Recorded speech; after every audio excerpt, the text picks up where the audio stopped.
பெங்களூர்ல பாம்பே பார்ட்டி வந்தாச்சு. அவங்கள நீ பாத்துக்க. அப்ப நீங்க திருவிழா நேரம் ஆபீஸ் எல்லாம் வந்திருக்கானுங்க. நான் இல்லைன்னா சந்தேகப்படுவானுங்க. அப்புறமா வந்து சந்திக்கிறேன். சரி.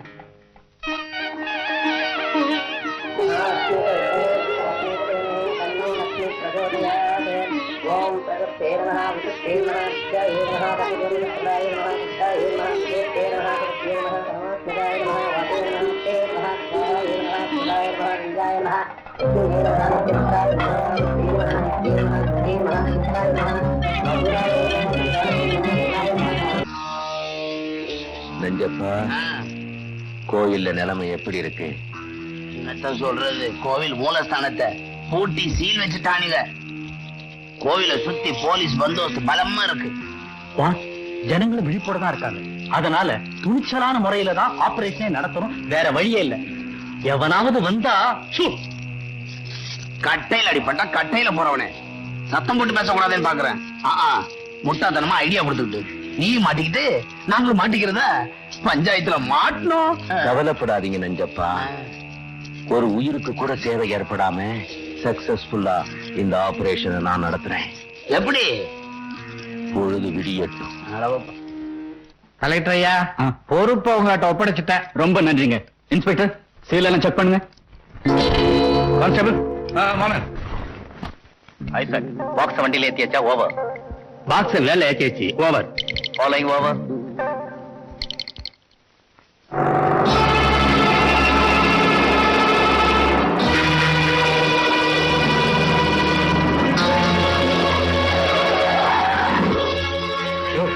என்னது? அம்மா அம்மா,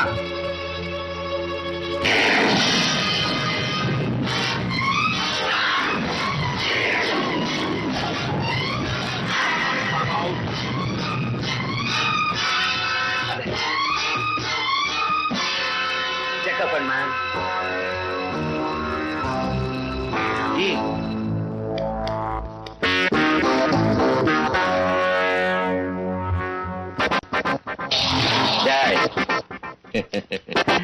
பெட்டி எடுங்கடா. அசஞ்சேன்னா ஷூட் பண்ணிடுங்க. காமா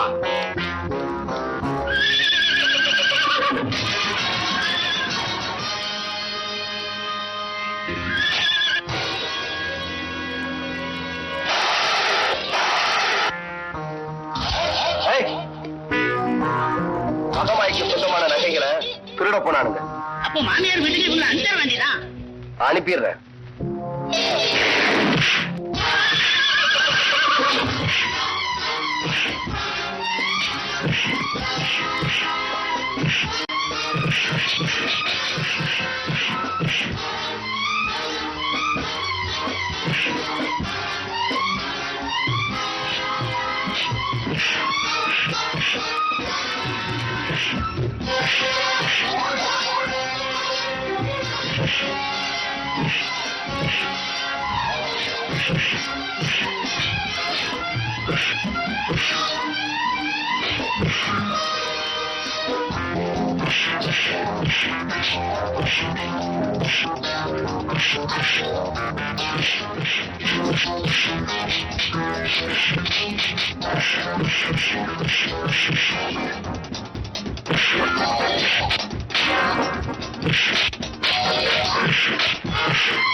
தப்பிச்சு போயிட்டு இருக்காங்க. இருக்கட்டுங்க, எல்லாரும் அவன் பின்னால போயிட்டா இந்த பக்கம் வந்து எவராவது பொட்டியை தூக்கிட்டு போயிட்டா என்ன பண்ணுவீங்க? அதனால நீங்க போகாதீங்க. என்ன சொல்ற நீ? ஆமா, அந்த பண்ண கூட்டம் நகைப்பெட்டியோட போற போலீஸை எல்லாம் மடக்கி எல்லாத்தையும் நேர்ல பார்த்த மாதிரி சொல்றான். போடா. இவன் சொல்றதெல்லாம் உண்மையா?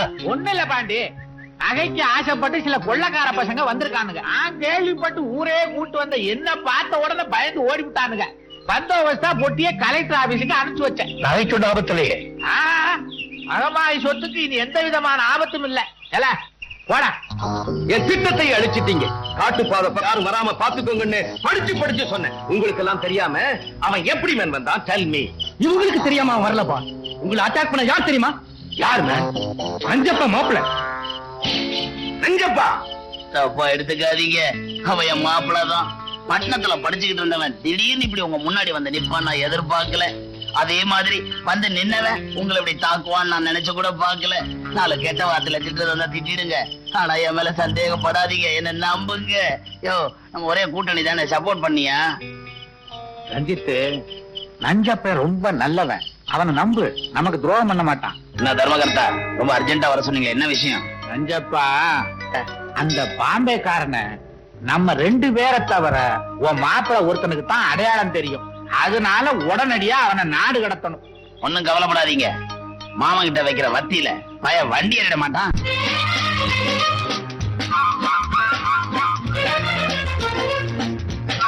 கீதா, கீதா.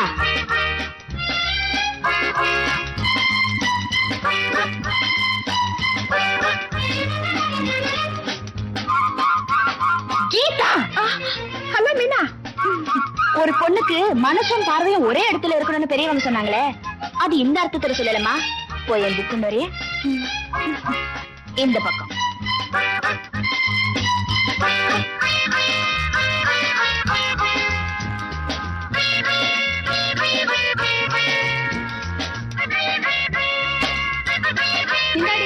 ஆமா, இப்படி எல்லாரையும் கவர்றாரு இவர் யாரு?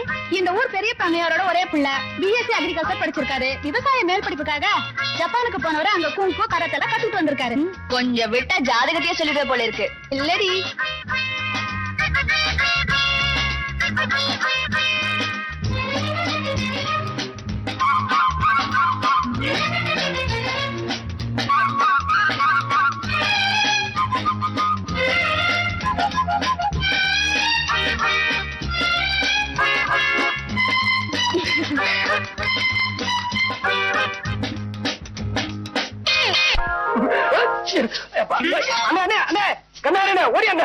தம்பி தம்பி, என்னது வைக்க முடியல?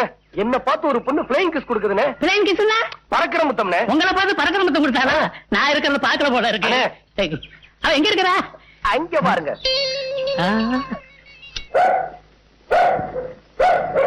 எங்க தம்பி நாய் தான் குலைக்குது, ஒரு தெரியுமா காணோம்?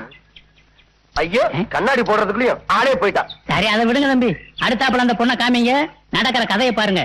தம்பி, இப்ப புதுசா ஒரு கதை உருவாகி இருக்குது, கவனிங்க. புது கதையா? ஆமா. யார் எழுதுற? உங்க மாமா. மாமாவா? வேற யாரு? தம்பி, நீங்க பொறுப்பு இல்லாம இங்க விளையாண்டுட்டு இருக்கிறீங்களா? அதனால உங்களை பட்டணத்துக்கு அனுப்பணும்னு உங்க அப்பா காதல உங்க மாமா ஓதிக்கிட்டே இருக்கிறார். இந்த விஷயத்த உங்க அம்மா உங்க காதல போட சொன்னாங்க. மாமா, இப்படி ஒரு புள்ளைய வளர்த்ததுக்கு பதிலா 4 தென்னை மரத்தை வளர்த்திருக்கலாம். என்னடா சொல்ற? நீங்க கஷ்டப்பட்டு சேர்த்த சொத்தை எல்லாம் அவன் அழிச்சிருவான்னு ஊர்ல பேசிக்கிறாங்க. அப்படியா? ஆமா, அவனுக்கு பொறுப்பு வரணும்னா அவன் வர்ற சித்திரா பௌர்ணமி வரைக்குமாவது பட்டணத்துல பெரியவர் வீட்டுல தங்க வைக்கணும். இங்க இருந்தா எங்க அக்கா அவனுக்கு செல்லம் கொடுத்தே கெடுத்துருவாங்க, அவன் உருப்பிட மாட்டான். டேய், அங்க பாரு, நம்ம மணிமாற மாதிரி இல்ல? தம்பி, இப்படி உச்சி வெயில்ல கலப்பைய பிடிச்சு உள்ளதா அப்பா பார்த்தா என்ன நினைப்பாரு? பெருமைப்படுவார். டேய், என்னமோ பேசுனியே, அங்க பாடுறா. அவனுக்கு இருக்கிற பொறுப்புல 100ல 1 பங்காவது உனக்கு இருக்கா? அரஞ்சுன்னு தெரியுமா? வாடா.